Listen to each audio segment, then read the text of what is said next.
কাঁচের গ্লাসটা ভেঙে ফেলেছো? অলক্ষী একেবারে। তোমার বাবার বাড়ির থেকে আনোনি, আমার ছেলের টাকায় কেনা এটা। কি আর বলবে, তোমার ছেলেই তো দেখে শুনে এনেছে। নাও বোঝো ঠেলা এবার। একটা সামান্য কাঁচের গ্লাসের জন্য কতগুলো কথা শোনালো মা বাবা আমাকে। আমি কি ইচ্ছে করে ভেঙেছি? তুমি কিছু মনে করো না, ওদের মন খুব ভালো, শুধু একটু রাগ বেশি। এত রাতে কোথায় যাচ্ছো? তোমার কি, আমি যেখানে খুশি যাই, আমি তোমাকে কৈফিয়ত দিতে বাধ্য নই। আর এক্সকিউজ মি, তুমি কে যে আমি তোমাকে জবাব দিতে বসবো? আমার বাড়ির লোক আমাকে এত প্রশ্ন করে না, প্লিজ। বাবা মা না হয় বড়, তোমার বোন তো ছোট। ও ছোট হয়েও আমার মুখে মুখে তর্ক করে, তোমরা ওকে কেউ কিছুই বলো না।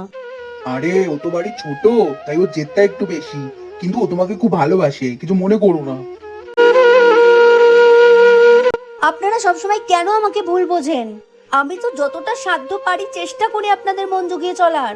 কিছু একটা ঘটলেই আমার বাড়ি নিয়ে কথা বলেন, আমাকে অপমান করেন কেন? এই, তোমার এত বড় সাহস, তুমি বাবা মার মুখে মুখে কথা বলছো? বাবা মা একটুখানি শিক্ষা দেয়নি নাকি তোমাকে? বেয়াদব মেয়ে একটা, সরি বলো এক্ষুনি। আর ওরা যখন আমাকে অপমান করে, কই তখন তো তোমাকে প্রতিবাদ করতে দেখি না। বাড়ির বউকে যা ইচ্ছা বলা যায়, কিন্তু বাড়ির বউ কিছু বললেই বেয়াদব, সাইকো, পাগল, শিক্ষা দীক্ষা নেই, তাই না?